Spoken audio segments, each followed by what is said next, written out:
Adrian Camilleri, welcome to the show. Thanks for having me, Brett. So you are a consumer psychologist, but you've been doing some research on big life decisions that people make. Curious, how did you get started researching big life decisions? How is this connected to your work as a consumer psychologist? Well, as a psychologist, I'm really interested in how people make decisions. Now, most of the decisions that I tend to study are those that you might call small, such as how to choose different options on a menu. But a few years ago, I found myself having to make a number of very large decisions. So I was deciding whether to get married to my long-term girlfriend. I was living in the US at the time, and I had to decide what job to take and whether it was going to be in the US or back home in Australia. And then a little bit after that, I was deciding whether or not to buy a house and have children. So these were so much more important than the decision about what to choose off a menu.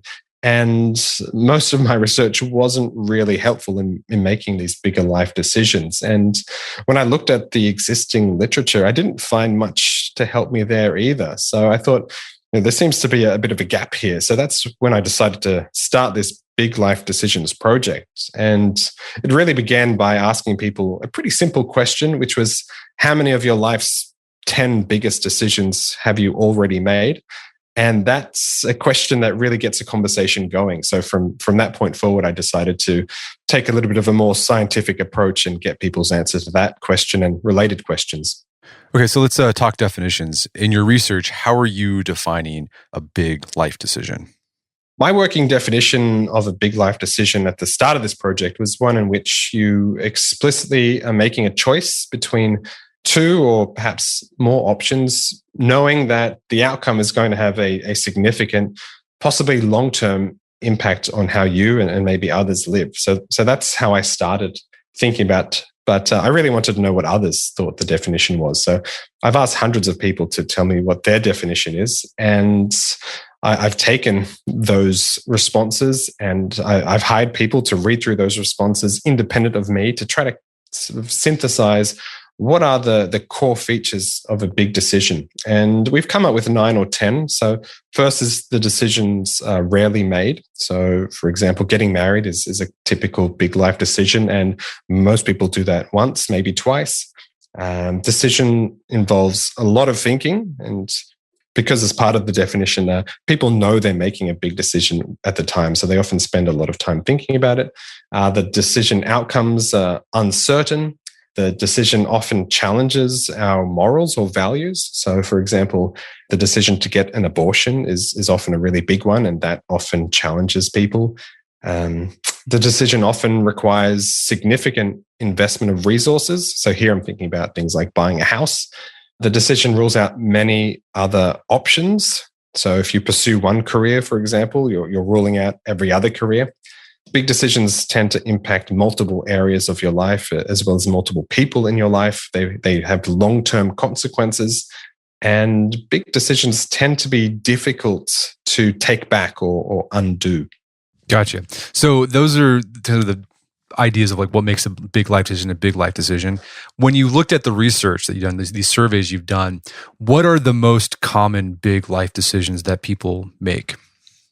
Yeah, so I've asked hundreds of people to tell me about their biggest life decisions. And they were basically open text boxes where people could tell me anything they wanted to. And I had some really fascinating stories come up. But it was a mess initially. So I was really trying to come up with some kind of structure. In the end, I came up with a structure that had 9 decision categories, and then within those, 58 different decision types. So the decision categories are, the first one is career-related big decisions, and the most common of these is to start a new job. There's the education-related decisions, and the most common here is to pursue a degree. There are family-related decisions, and the most common one here is to have a child. There are finance-related decisions, the most common being buying a home. We have relationship-related decisions, and the most common one here is getting married. There are relocation-related decisions, the most common being to move to a new state. There are self-destruction type decisions. These less common, but the most common among them is to begin an addiction. And then we have the self-developmental decisions. Again, these are relatively less common, but They include things like pursuing a religion or engaging in travel or holiday. So out of that list, the most common decisions were to start a new job, get married, and pursue a degree. And there were also some interesting differences in terms of who you asked. And by that, I mean the age of the person. So decisions that were made by those who were younger or described by those who were younger tended to focus more on things like education, whereas those who were older, they tended to more often describe things like getting divorced and retiring. Gotcha. I mean, we'll talk about how decisions change over the life course of a person.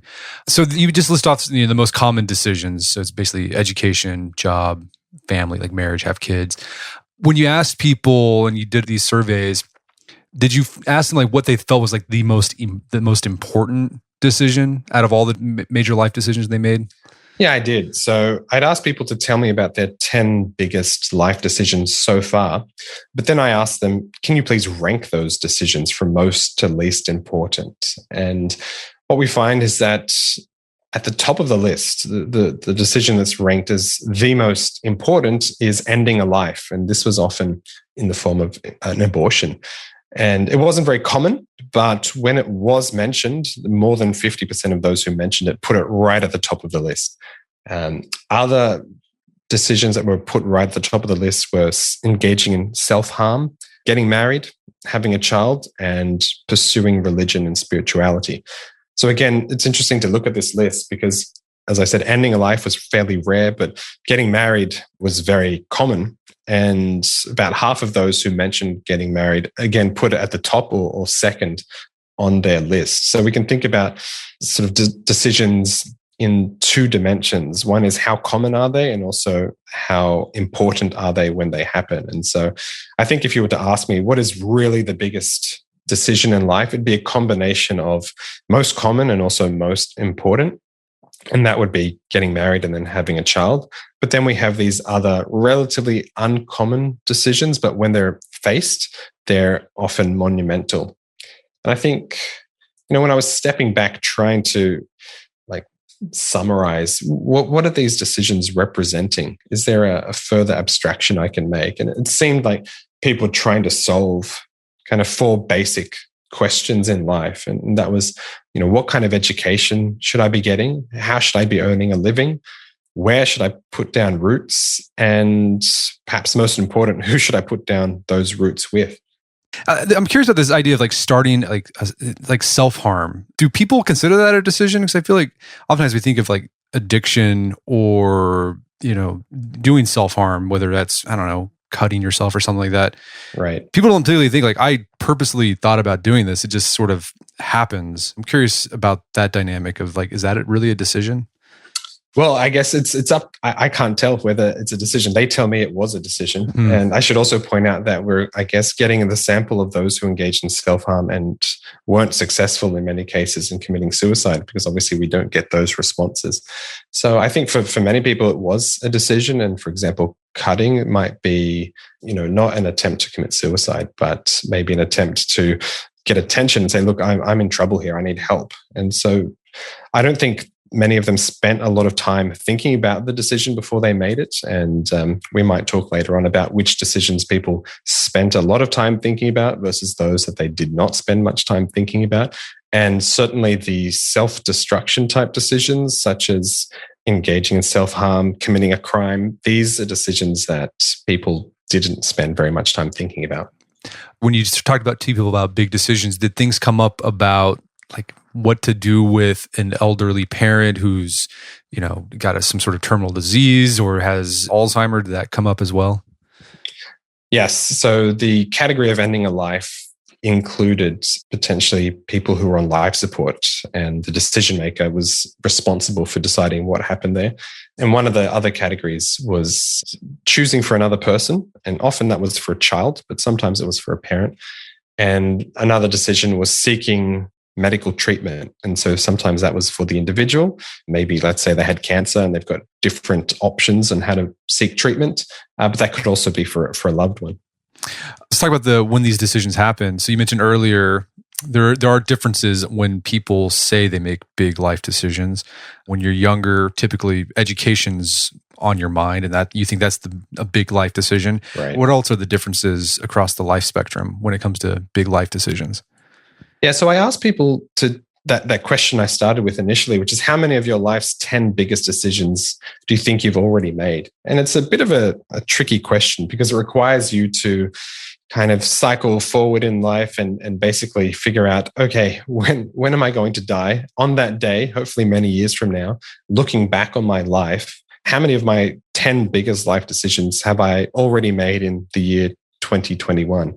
But I did ask that question. I get some sensible answers back. So those in their 20s, they say they've made about three and a half of their 10 biggest life decisions. Those in their 30s say they've made about 4.5. Those in their 40s say about 5. Those in their 50s, about 5.5. Those in their 60s, about 6.5. And those in their 70s, about 7. So there is this general increase, but it is interesting that it kind of plateaus. And even those who are in their 70s, they think they've still got 3 big life decisions lying ahead of them. So that's interesting. When we look at the age period at which most of these decisions that have been made in the past were made, we see that it's something called the reminiscence bump. And it actually shows that most of the memories and the decisions that people recall, even for those who are 50, 60, 70-year-old, they tend to be during the period of 20 to 29 years old. So for every age group, most of the decisions were for the period of 20 to 29. And I guess that makes sense. This tends to be the period where people really establish themselves. They get a degree, maybe they start a career, they meet their life partner, they often buy a house. So this is a fundamental period in life, and this tends to be the time where most of the memories come from as well.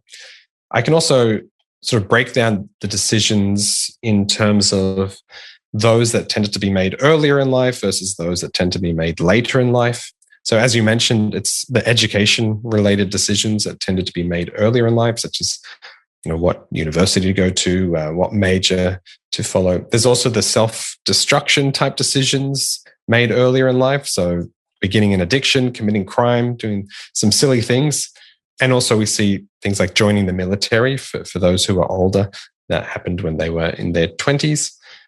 And then the decisions that tend to be made later in life, these were things wouldn't surprise you, such as retiring, making a will, taking Social Security, selling a home, closing down a business. So I think the take-homes, I guess, are that big life decisions are front-loaded. You're most likely to make them between ages of, say, 16 and 35. But although front-loaded, big decisions are happening throughout one's life. So you might think at age, let's say 35, which is approximately where I'm at, with a degree, got a job, a home, a spouse, child. It seems like most of my big life decisions have already been made, but I'm probably wrong, and you are too if you're thinking the same thing, because life seems to have a way of constantly throwing curveballs. So in your future, there may be postgraduate degrees and career changes, renovations, remarriages, even more kids. And I guess, as I mentioned, even those who were, 70, pushing 80 years old, they still thought that there were a number of big life decisions lurking around the corner. And the data that I've collected seems to suggest that they're probably correct.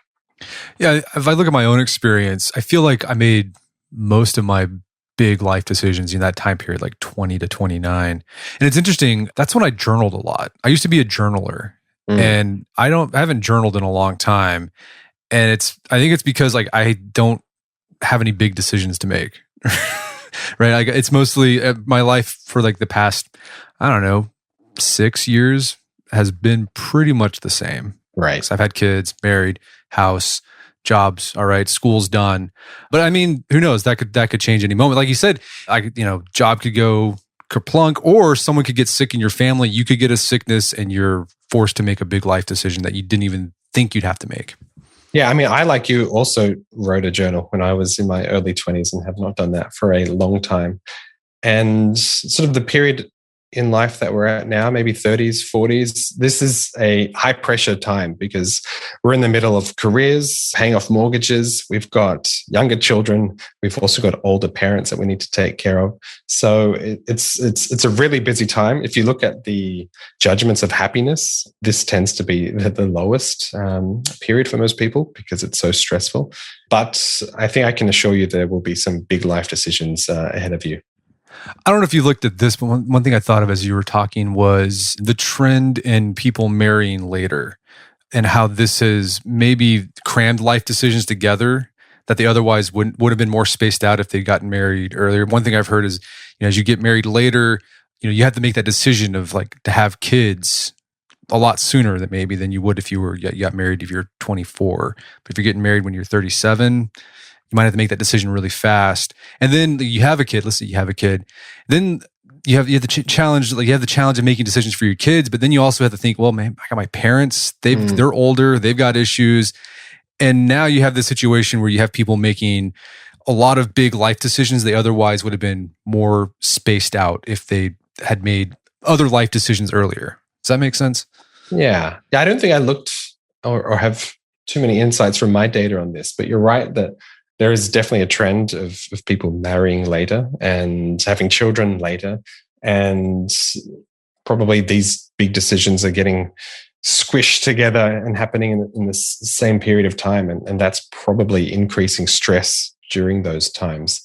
And it's also true that many of these big life decisions are what I might call path dependent, or you can't, let's say, get divorced unless you've gotten married. And so there are a number of other decisions where you can't engage in a particular decision unless you've come from a previous decision. And so it's interesting also to think about those paths. Yeah, it'd be interesting to look into that more. When you did these surveys, were you able to see any differences amongst, gender about what people thought were, like men and women thought were a big life decision? Any difference there? Yeah, I haven't spent a ton of time analyzing gender differences, but I certainly have noticed a few patterns. So men are much more likely to mention career-related decisions, such as starting a new job, joining or leaving the military.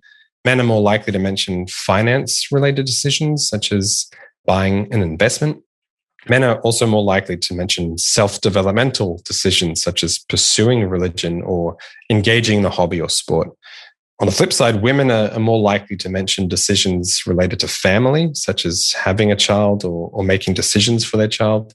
Women are more likely to mention relationship decisions, such as getting a divorce and even disclosing secret information. And women are more likely to mention relocation decisions, such as moving to a new state. It's interesting to reflect on what's causing these differences. Is it different life experiences, or is it different criteria for what's important in life? It's a little bit hard to tell from my data, but certainly, for example, getting a divorce or having a child, this is a decision that both men and women would be eligible to describe. And so it's interesting that it comes up more often for women than men. So maybe that's a difference in the criteria.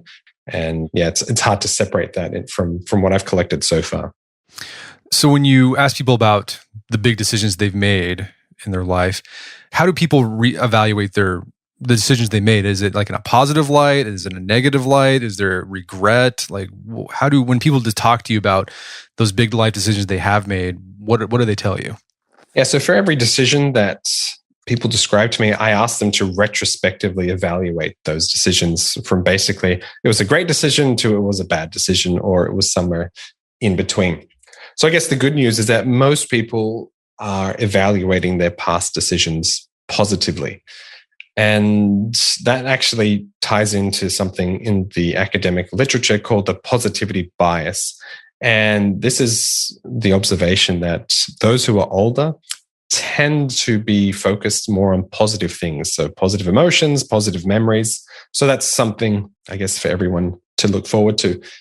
It was interesting to break down the types of decisions that were most likely to be described positively in retrospect and compare those to the decisions that were least likely to be positively described. So those decisions that were most highly evaluated were to pursue a philosophy or ideology, to pursue religion or spirituality, to quit an addiction, and even take Social Security is up there.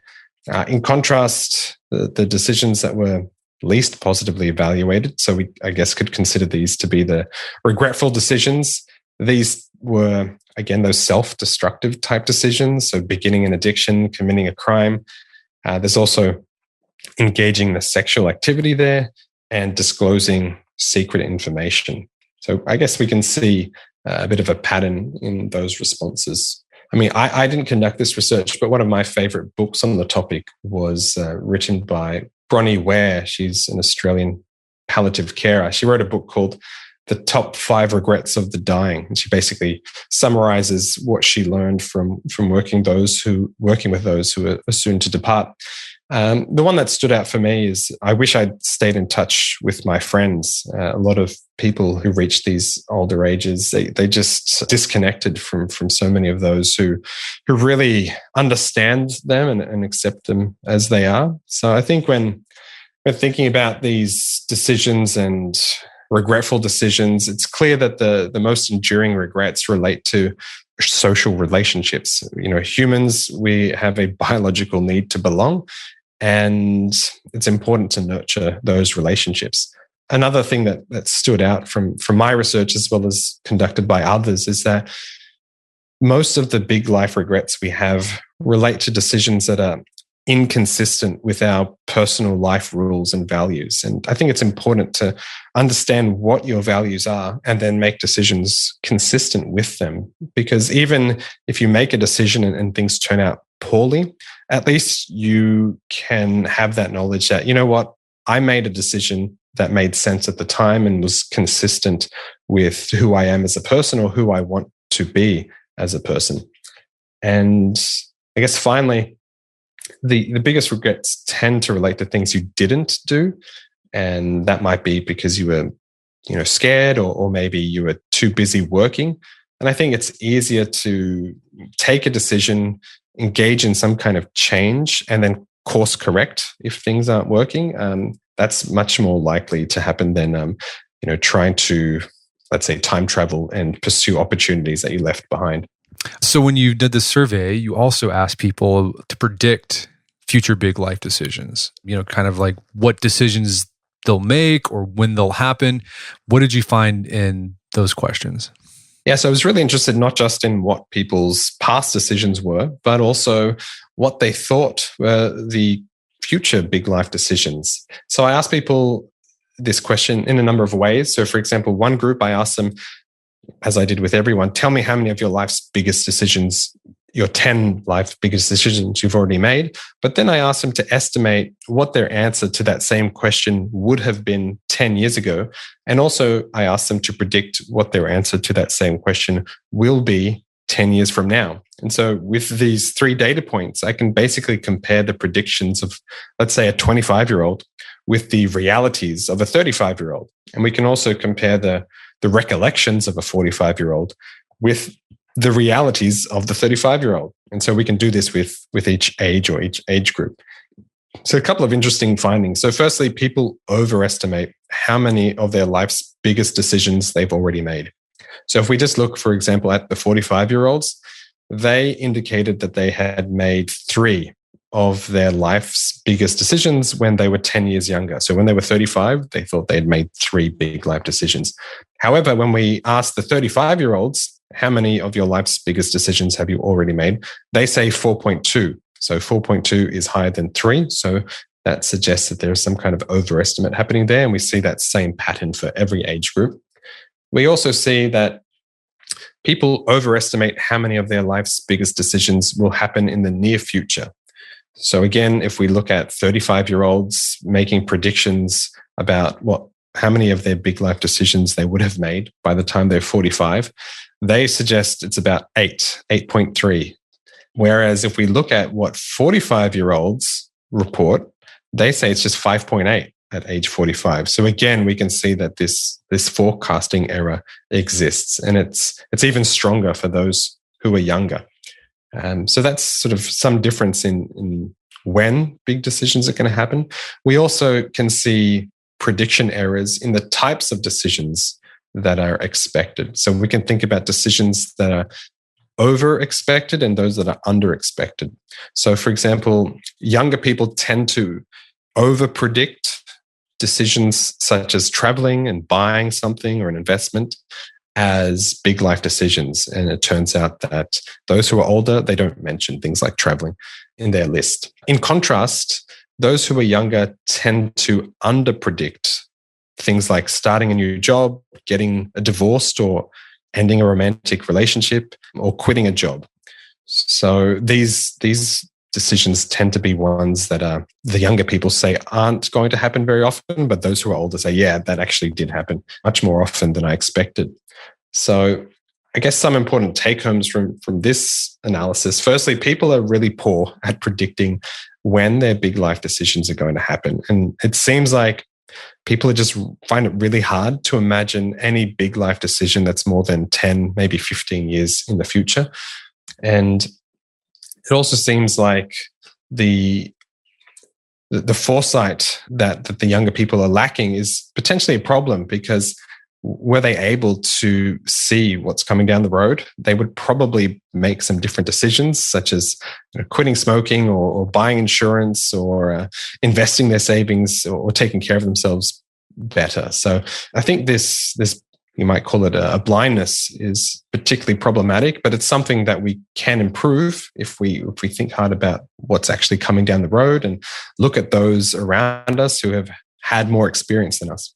This is interesting. In your study or research as a psychologist, have you found any tactics that work that can help people think, or pretty young people, think about their old self so that they do things that their old self will appreciate when they're 50, 60, 70 years old? Yeah, this is a big question. How do you get people to make good decisions now for themselves 30 years down the road?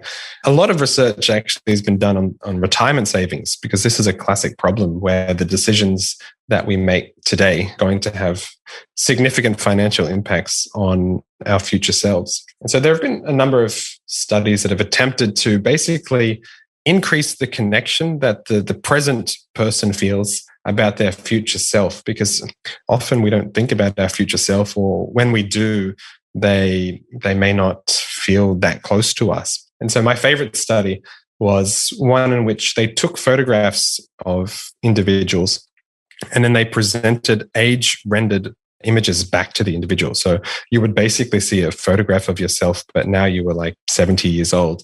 And in the study, they were trying to increase savings. And the way that they did this was essentially they had a button on screen that you could drag left to right, which was indicating how much savings you were going to put into retirement.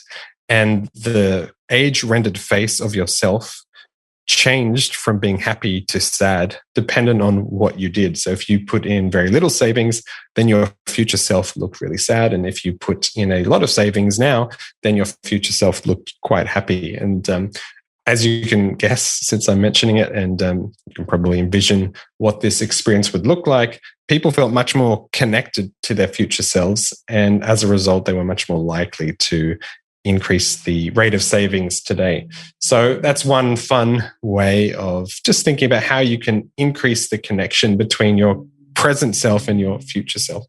No, yeah, that's something to think about. We often think of ourselves as like a one continuous person, and we are, but what you need or want now is probably going to be completely different from what you need or want 5 years, 10 years, 20 years, 30 years from now.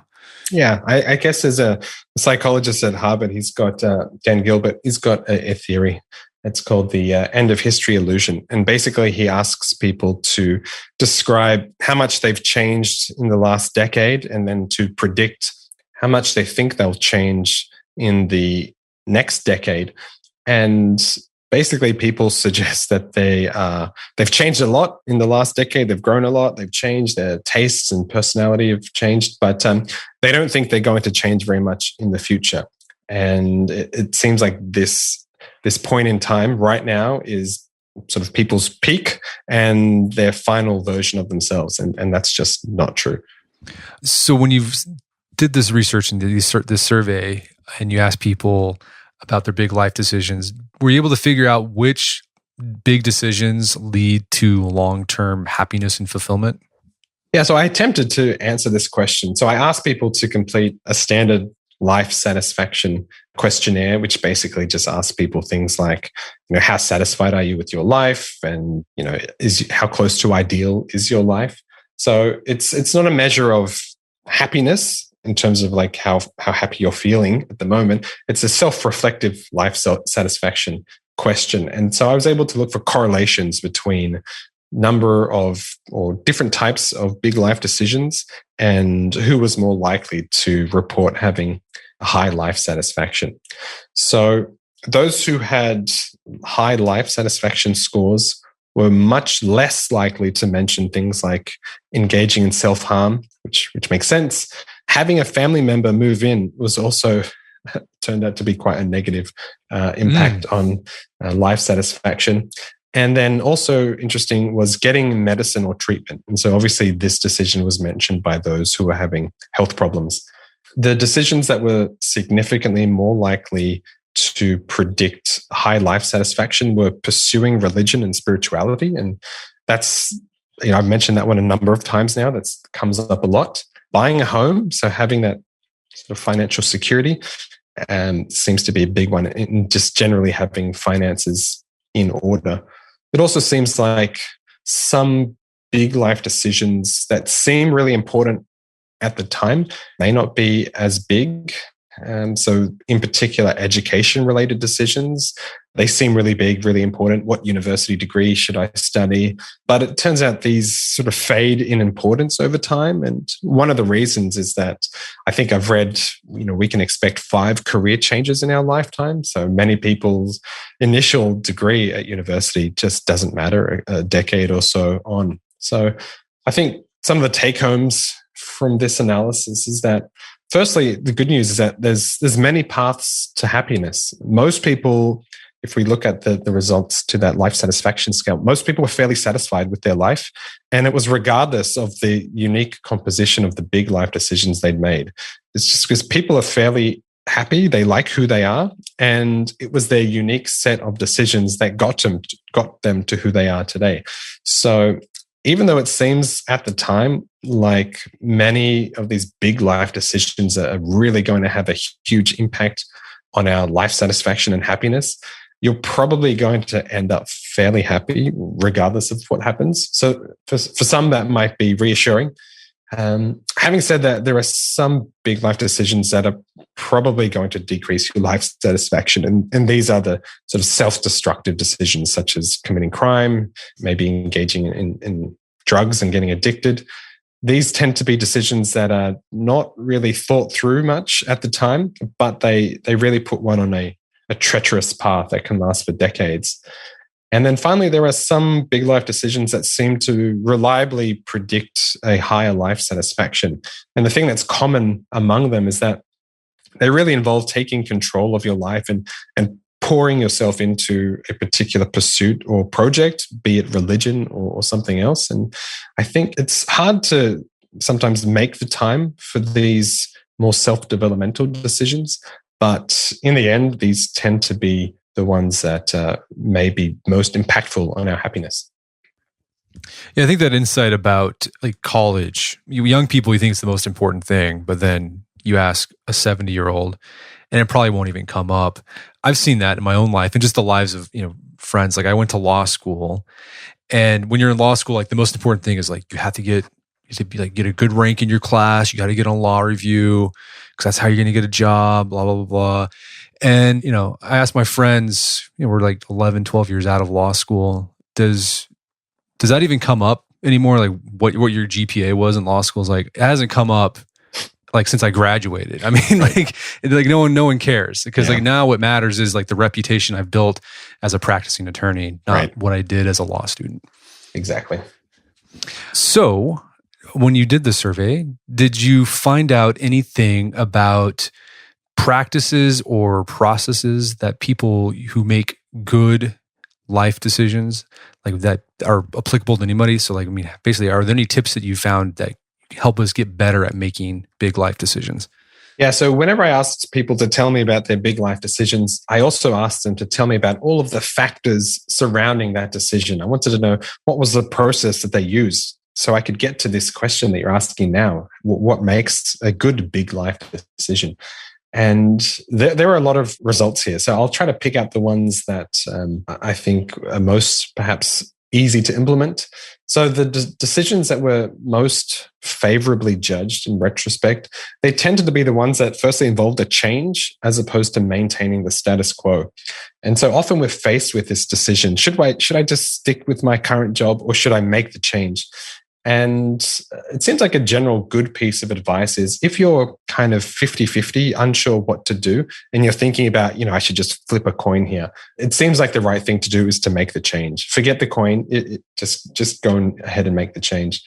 Another thing that turned out was that using a more analytical approach as opposed to a more intuitive approach tended to be associated with better decisions, at least in retrospect. So analytics means people took the time, they did research, they asked people, they got advice, they weighed up their options, as opposed to using the more intuitive approach, which was just to sort of go with a gut feeling.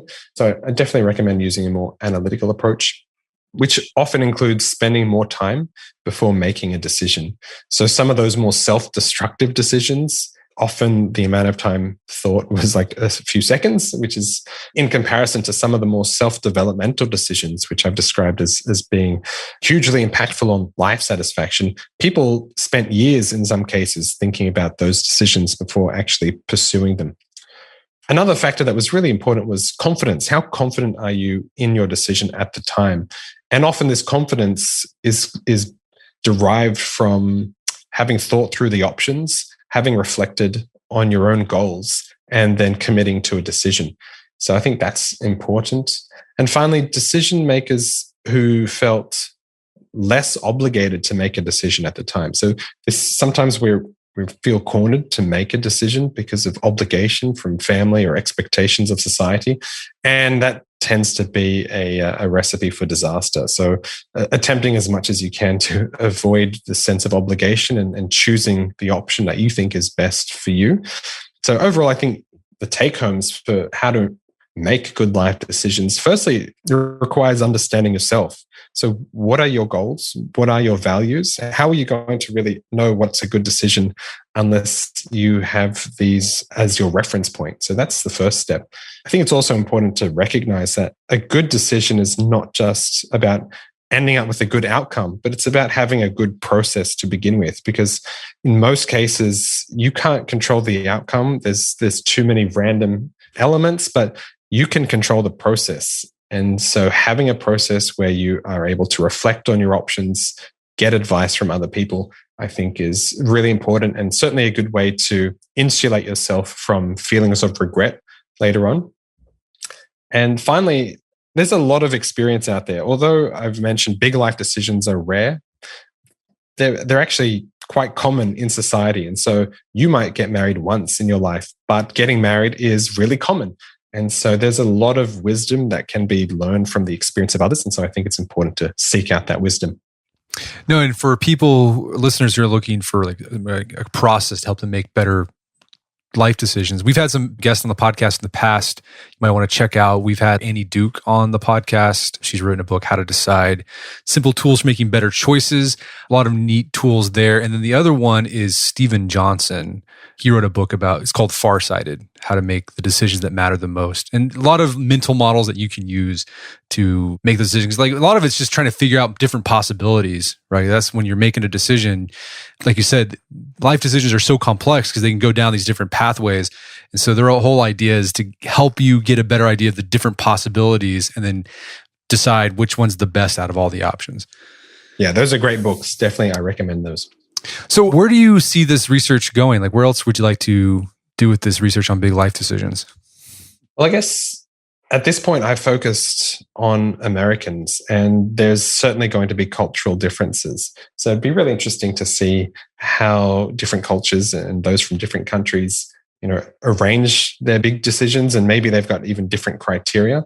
So one of the things that I've done is build a website. It's called 10biggestdecisions.com. And I've been encouraging people to go to that website, they can explore the data, but they can also complete the survey and they can then compare their results with others. And so tens of thousands of people have filled that in at this point. And so I'm starting to create a database there of different cultural results. I haven't stopped to look at the data yet, but that's certainly one interesting direction. And I mean, one of my other goals is really to try to put together a book that summarizes some of the wisdom here and maybe walks people through their 10 biggest life decisions, summarizing what I've learned from conducting this research. So that's the thing. That's the big takeaway. People, like on average, people make 10 big life decisions. Yeah, when you lifetime. freely ask people to just list down the number of big life decisions or big life events, you get a range like 3 to 20. And so 10 seems to be in that sweet spot of how many big life decisions they do make. Well, Adrian, where can people go to learn more about the work and maybe take part in that survey you talked about? Yeah, so 10biggestdecisions.com, and feel free to explore the data and complete the survey. And if you have any questions about it, feel free to contact me. My details are on the website. All right, Adrian, thanks for your time. It's been a pleasure. Thank you very much. My guest today was Dr. Adrian Camilleri. He is the founder of the Biggest Life Decisions Project. You can learn more information about this project at 10biggestdecisions.com. Also check out our show notes at aom.is/10decisions, where you can find links to resources where we delve deeper into this topic.